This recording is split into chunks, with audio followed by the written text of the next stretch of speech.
जय हिंद साथियों। 16 अक्टूबर 2024 के करंट अफेयर्स बहुत अच्छे से एनालाइज करेंगे, पढ़ेंगे कुछ बैकग्राउंड इन्फॉर्मेशन के साथ।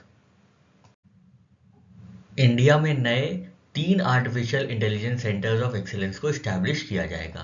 इस बात की जानकारी दी है धर्मेंद्र प्रधान जी ने, जो कि हमारे यूनियन एजुकेशन मिनिस्टर हैं। इन्होंने बताया है कि इंडिया में नए 3 artificial intelligence centres of excellence को इस्टेब्लिश किया जाएगा। तो ये कहाँ कहाँ पे इस्टेब्लिश किया जाएगा, पहले ये देख लेते हैं। तो सबसे पहले ये एम्स दिल्ली में इस्टेब्लिश किया जाएगा। एम्स दिल्ली क्या है? हेल्थ से संबंधित जो जानकारियाँ होती है, जो एप्लीकेशंस होते हैं यहाँ पे होते हैं, ये किया जाएगा, ये स्टैब्लिश किया जाएगा in collaboration with IIT Delhi.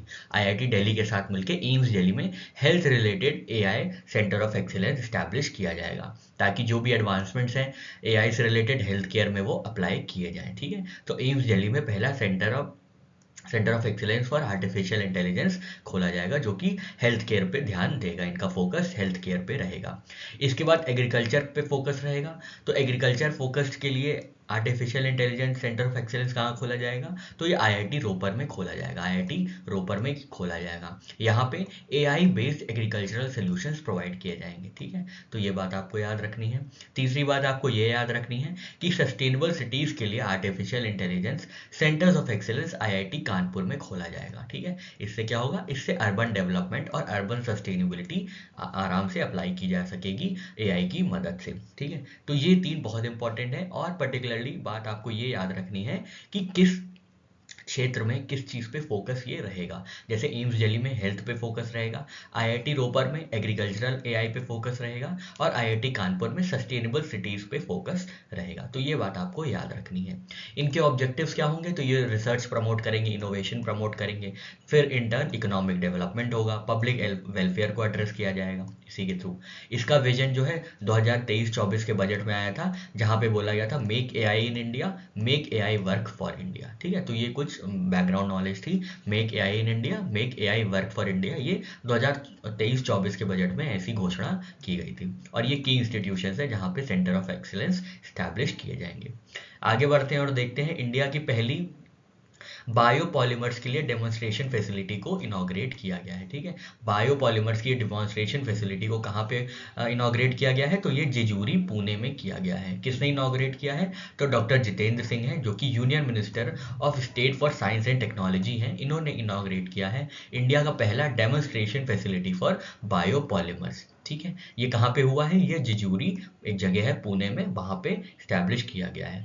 Partnership किसके साथ हुई है इसको स्टैब्लिश करने के लिए? तो प्रज इंडस्ट्रीज के साथ ये पार्टनरशिप की गई है। इसका ऑब्जेक्टिव क्या है? जो फॉसिल बेस्ड प्लास्टिक्स हैं उनको इको फ्रेंडली प्लास्टिक्स बनाने के लिए पॉलीलैक्टिक एसिड्स का यूज होगा, जो कि बायोप्लास्टिक्स जनरेट होगी, जिससे बायोप्लास्टिक इससे जनरेट किया जाएगा, बायोपॉलीमर्स को जनरेट किया जाएगा। तो इसकी डेमोन्स्ट्रेशन फैसिलिटी पुणे में इनॉग्रेट की गई है with partnership with Praj Industries. Global biotech ranking में इंडिया की रैंक 12th है, और 3rd है एशिया पैसिफिक में। वैक्सीन मैन्युफैक्चरिंग कैपेसिटी में इंडिया सबसे हाईएस्ट है, लार्जेस्ट है। इंडिया के पास लार्जेस्ट वैक्सीन मैन्युफैक्चरिंग कैपेसिटी है। ये बहुत इंपॉर्टेंट न्यूज़ है, आप इसको ध्यान में रखिएगा। इंटरनेशनल टेलीकम्युनिकेशन यूनियन ने पहली बार इंडिया में टेलीकॉम स्टैंडर्ड कॉन्फ्रेंस ऑर्गेनाइज की है। ठीक है, first ever telecom standard conference जो ऑर्गेनाइज की गई है इंटरनेशनल टेलीकम्युनिकेशन द्वारा, वो कहाँ पे की गई है? वो इंडिया में की गई है, इंडियन मोबाइल कांग्रेस 2024 के साथ। ठीक है, तो ये बात आपको याद रखनी है कि टेलीकॉम स्टैंडर्ड कॉन्फ्रेंस जो इंटरनेशनल टेलीकम्युनिकेशन होस्ट करता है वो इंडिया में हुई है। कब हुई है? 15 अक्टूबर 2024 को, जिसका इनॉग्रेशन हमारे प्रधानमंत्री साहब नरेंद्र मोदी साहब ने किया था। ये कहाँ पे हुई है ये कॉन्फ्रेंस, टेलीकॉम स्टैंडर्ड कॉन्फ्रेंस? तो ये न्यू दिल्ली में हुई है। ठीक है, इंडिया में न्यू दिल्ली में हुई है। इसका सिग्निफिकेंस क्या है? तो सिग्निफिकेंस यही है कि ये पहली ऐसी टेलीकॉम स्टैंडर्ड कॉन्फ्रेंस है जो कि इंडिया में ऑर्गेनाइज की गई है इंटरनेशनल टेलीकम्युनिकेशंस द्वारा, which also host World Telecommunication Standardization Assembly for the first time in Asia Pacific region। ठीक है, तो ये जब इंटरनेशनल टेलीकॉम स्टैंडर्ड कॉन्फ्रेंस होती है तो उसमें वर्ल्ड टेलीकम्युनिकेशन स्टैंडर्डाइजेशन असेंबली को भी होस्ट किया जाता है। और ये होस्ट करने वाला जो एशिया पैसिफिक में पहली बार भारत ऐसा देश है जिसने ये होस्ट किया है, World Telecommunication Standardization Assembly. Asia Pacific में ये पहला ऐसा देश बना है, ये बात याद रखिएगा। ये जो वर्ल्ड टेलीकम्युनिकेशन स्टैंडर्डाइजेशन असेंबली है, ये हर 4 साल में होती है, ठीक है, ये हर 4 साल में होती है। ये क्या डिस्कस करती हैं, तो ये फ्यूचर कम्युनिकेशन स्टैंडर्ड्स डिस्कस करती हैं, जैसे कि 6G हो गई, आर्टिफिशियल इंटेलिजेंस हो गया, इंटरनेट ऑफ थिंग्स हो गई। तो इन सारी चीज़ों पे जो इमर्जिंग टेक्नोलॉजीज़ हैं, जो फ्यूचर टेक्नोलॉजीज़ हैं, उनके बारे में ये डिस्कशन होता है, उनके लिए स्टैंडर्डाइजेशन की बात होती है, ठीक है। थीम क्या थी इंडियन मोबाइल कांग्रेस की जो इसके साथ साथ हुआ है, तो थीम है future is now, future is now. और इसमें क्या क्या कवर किया गया है, quantum technology, circular economy, cloud and edge computing, satellite communications, ठीक है। तो ये कुछ चीज़ें इसमें कवर की गई हैं। तो आपको ये याद रखना है कि ITU का टेलीकॉम स्टैंडर्ड कॉन्फ्रेंस और इंडिया का मोबाइल कांग्रेस साथ साथ में हुआ है।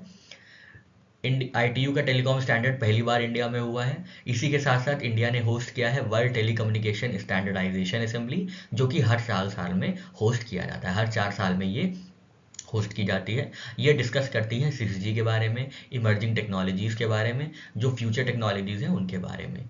थीम क्या रही है इंडियन मोबाइल कांग्रेस की, तो future is now, future is now. International telecommunications के बारे में कुछ जानकारी ले लेते हैं। तो ये इस्टेब्लिश हुई थी 1865 में एज इंटरनेशनल टेलीग्राफ यूनियन, ठीक है। फिर इसका नाम बदल के रख दिया गया इंटरनेशनल टेलीकम्युनिकेशन यूनियन। ये स्पेशलाइज एजेंसी है यूनाइटेड नेशंस की, और ये आती है United Nations economic and social council के अंदर, ठीक है। ये बात आपको याद रखनी है। साथ ही साथ करंट सेक्रेटरी जनरल जो हैं वो डोरीन बॉर्डगन मार्टिन है, पहली ऐसी महिला है जो इसकी हेड बनी है इंटरनेशनल टेलीकम्युनिकेशन यूनियन की, ठीक है, Dorian बॉर्डगन Martin. Areas of activity क्या है इनकी इंटरनेशनल टेलीकम्युनिकेशन यूनियन की, तो हम लोग ने देखा internet communications, wireless technologies, aeronautical and maritime navigation, radio astronomy, satellite based metrology, TV broadcasting, amateur radio, next generation network, etcetera etcetera. Headquarters कहाँ है इनका, तो हेडक्वार्टर्स है जिनीवा स्विट्जरलैंड में, ठीक है, जिनीवा स्विट्जरलैंड में इंटरनेशनल टेलीकम्युनिकेशन यूनियन का हेडक्वार्टर्स है। दो चीज़ें यहाँ पे और इम्पॉर्टेंट है, ध्यान दीजिएगा। जो थीम है वो तो फ्यूचर इज नाउ है, लेकिन ये 8th एडिशन है, याद रखिएगा, ठीक है। कौन सा एडिशन है इंडियन मोबाइल कांग्रेस का, तो ये 8th एडिशन है इंडियन मोबाइल कांग्रेस का।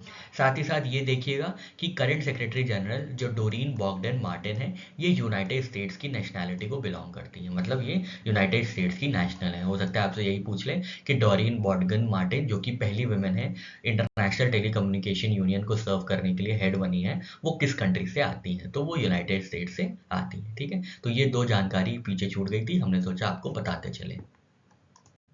डिफेंस रिलेटेड न्यूज़ में बात करें तो very low frequency station establish किया गया है इंडियन नेवी का, ठीक है। ये बात आपको याद रखनी है, वेरी लो फ्रीक्वेंसी किसका स्टेशन है, तो ये इंडियन नेवी का स्टेशन इस्टेब्लिश किया गया है। कहाँ पे, तेलंगाना में।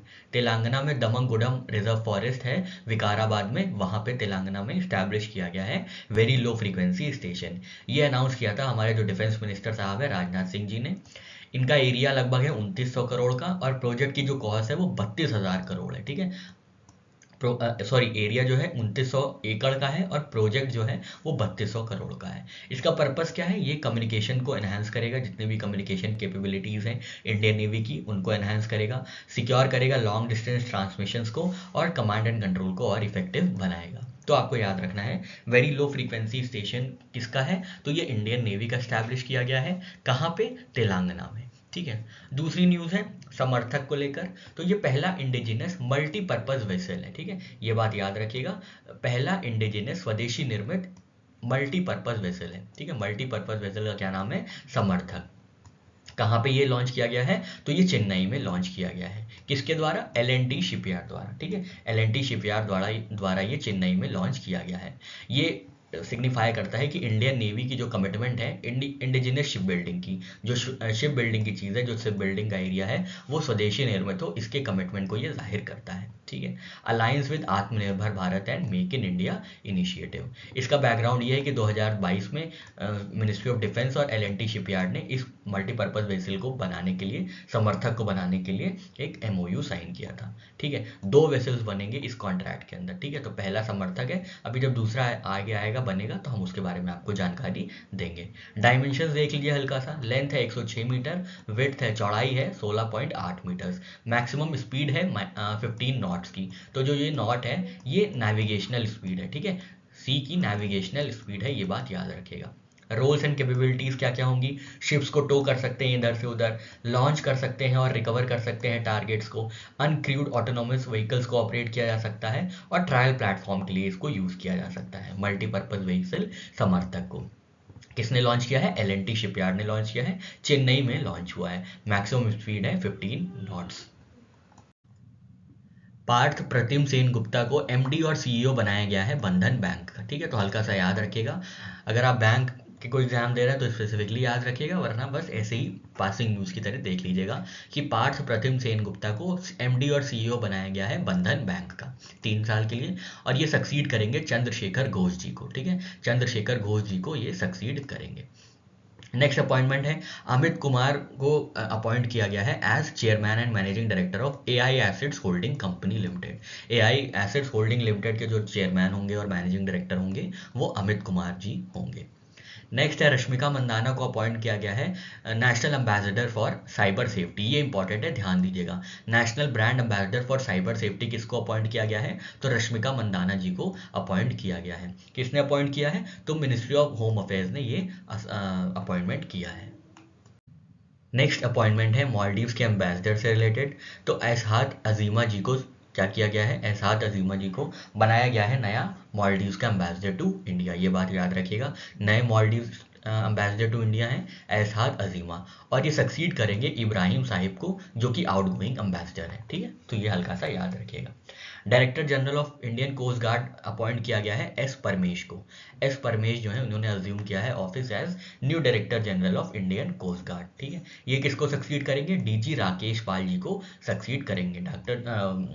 डायरेक्टर जनरल राकेश पाल जी को ये सक्सीड करेंगे, ठीक है, जिनकी अभी हाल ही में मृत्यु हो गई है। तो एस परमेश जो है ये नए डायरेक्टर जनरल होंगे of Indian coast guard.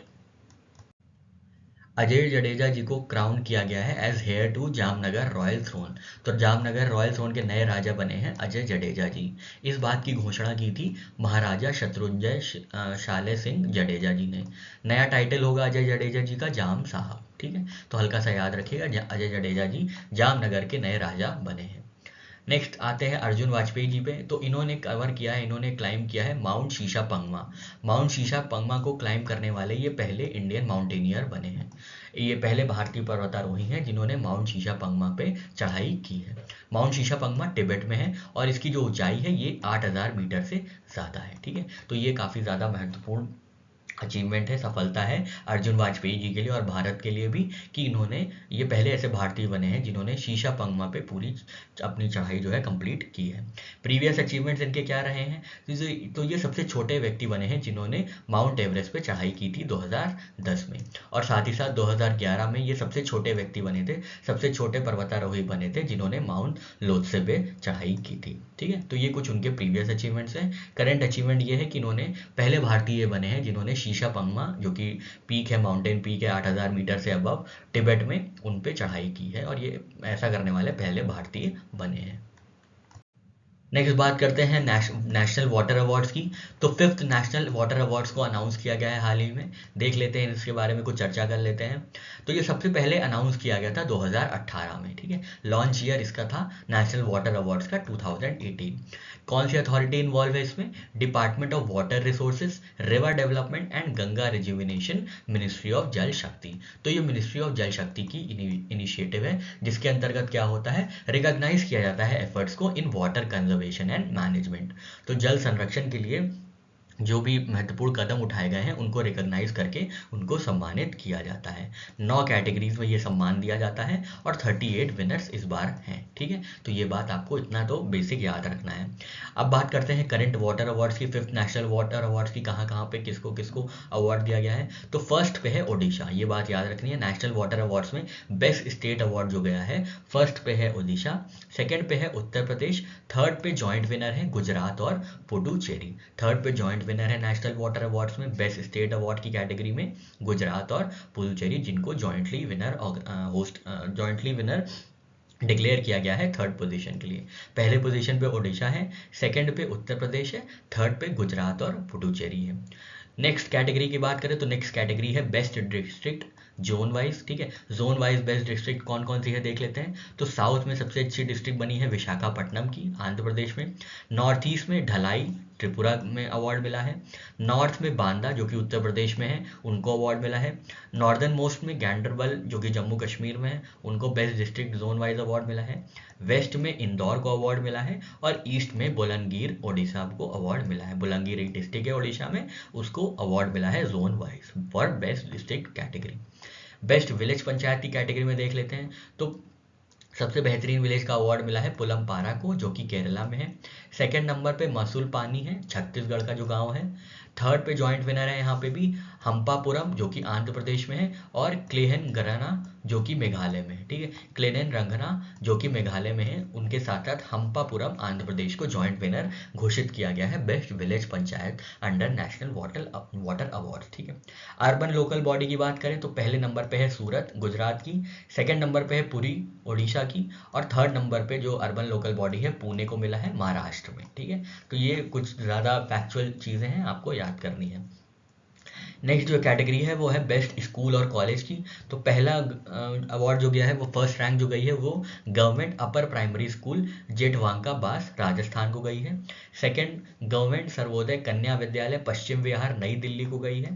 Third खैराबानी आश्रम स्कूल बैसिंगा ओडिशा को गई है। और स्पेशल मेंशन किया गया है BHSS जैना कोटे जम्मू कश्मीर के स्कूल को। ठीक है, तो ये 5 कैटेगरीज हमने देखी। बेस्ट स्टेट अवार्ड देखा, बेस्ट डिस्ट्रिक्ट अवार्ड देखा, बेस्ट विलेज पंचायत अवार्ड देखा, best urban local body award देखा, एंड बेस्ट स्कूल और कॉलेज पे अवार्ड देखा है। 4 और कैटेगरीज देख लेते हैं। तो best institution other than school और कॉलेज का अवार्ड दिया गया है। तो सबसे पहले अवार्ड दिया गया है फर्स्ट नंबर पे तमिलनाडु एग्रीकल्चरल यूनिवर्सिटी को। सेकंड नंबर पे है कोनार लक्ष्मिया एजुकेशन फाउंडेशन आंध्र प्रदेश को। थर्ड पे Indian institute of technology Madras को, और थर्ड पे ही जॉइंट विनर घोषित किए गए हैं तिरुमाला नागर resident welfare association Andhra Pradesh. तो ये Indian institute of technology Madras Tamil Nadu को और तिरुमला नगर resident welfare association Andhra Pradesh में, तो ये थर्ड पे जॉइंट विनर घोषित किए गए हैं best institution other than school and colleges में। स्पेशल मेंशन किया गया है IIT तिरुपति आंध्र प्रदेश को, Birla institute of science and technology Rajasthan को। ठीक है, तो ये स्पेशल मेंशंस भी हल्का सा याद रखेगा। बेस्ट सिविल सोसाइटी में कैटेगरी में देखें तो किसको अवार्ड मिला है। पहला अवार्ड गया है फर्स्ट रैंक का award BAIF development research foundation जो कि महाराष्ट्र में कार्यरत है। सेकंड में युवा मित्र मित्रांगन कैंपस, ये भी महाराष्ट्र में कार्यरत है। थर्ड अवार्ड गया है ग्रामीण विकास ट्रस्ट गुजरात सिविल सोसाइटी को। ठीक है, स्पेशल मेंशन दिया गया है आर्ट ऑफ लिविंग व्यक्ति विकास केंद्र कर्नाटका को और SM सहगल फाउंडेशन हरियाणा को। ठीक है, तो ये बेस्ट सिविल सोसाइटी का अवार्ड हो गया। नेक्स्ट कैटेगरी में हम लोग बेस्ट इंडस्ट्री में देखते हैं किसको किसको अवार्ड मिला है। तो पहला अवार्ड बेस्ट इंडस्ट्री कैटेगरी में नेशनल वाटर अवार्ड्स के दिया गया है Aravali power company private limited Haryana को। सेकंड रैंक पे अवार्ड दिया गया है अपोलो टायर्स तमिलनाडु को। थर्ड रैंक पे अवार्ड दिया गया है Raymond UCO denim private limited Maharashtra को। ठीक है, तो ये best industry in national water award section ये अवार्ड्स दिए गए हैं।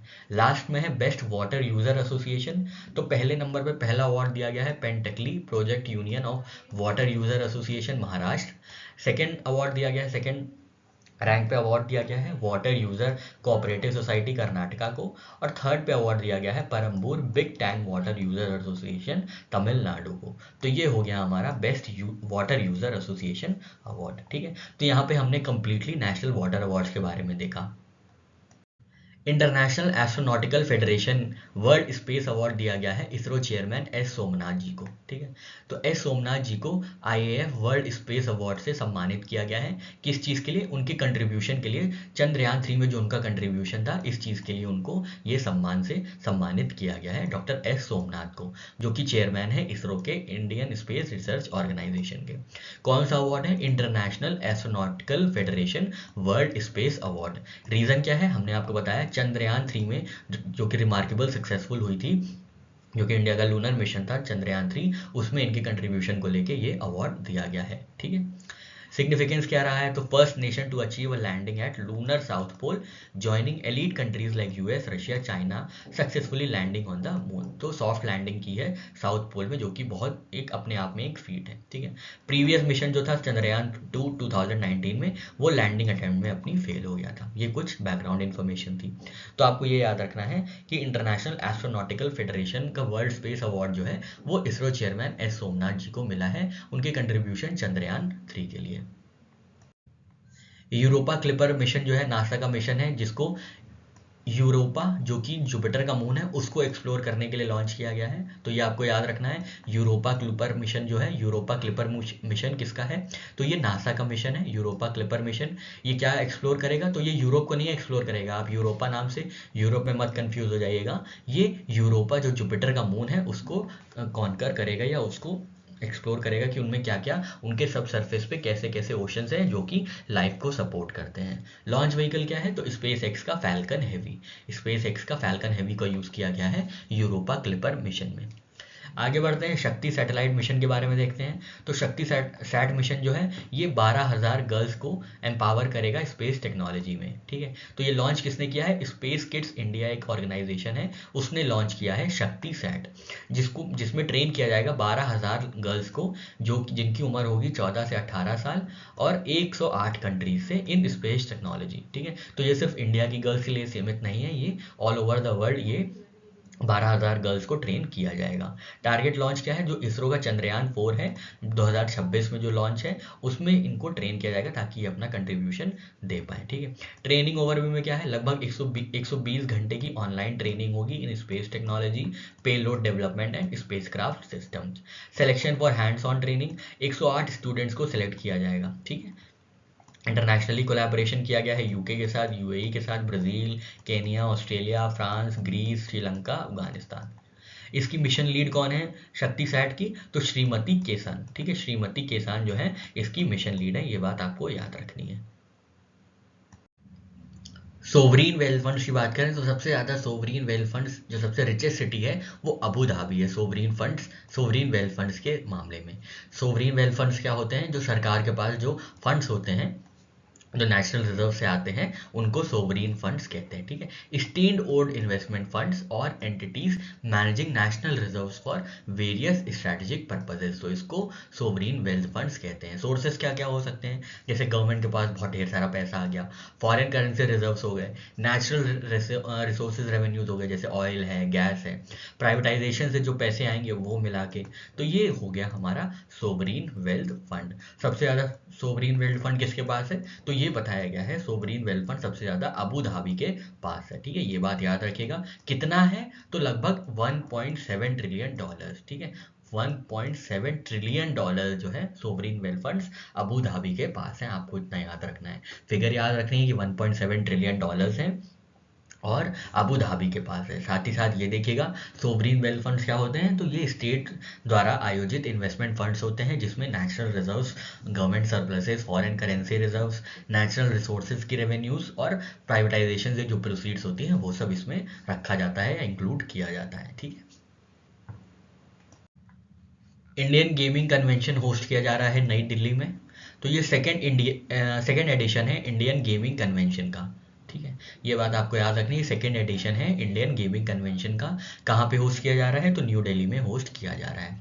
गेमिंग से रिलेटेड नए डेवलपमेंट्स क्या हुए हैं? तो सेंटर ऑफ एक्सीलेंस स्टैब्लिश किया जा रहा है गेमिंग से रिलेटेड, और साथ ही साथ इंडियन गवर्नमेंट प्लान कर रही है कि government sponsored e sports Olympics को होस्ट किया जाए।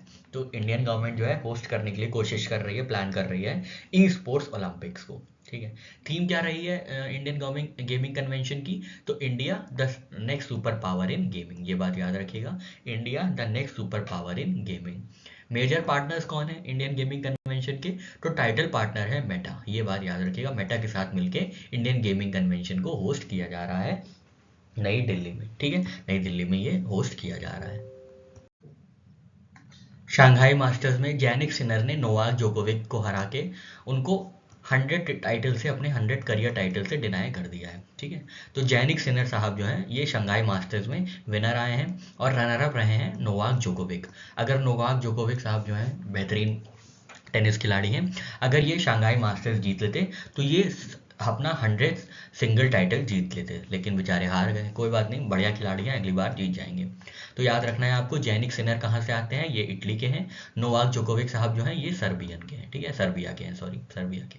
ठीक है, ये शंघाई मास्टर्स किससे एसोसिएटेड है? तो टेनिस से एसोसिएटेड है। ठीक है, टेनिस से एसोसिएटेड है, याद रखिएगा। नेक्स्ट हम लोग बात करते हैं ICC players of the month for सितंबर 2024 की।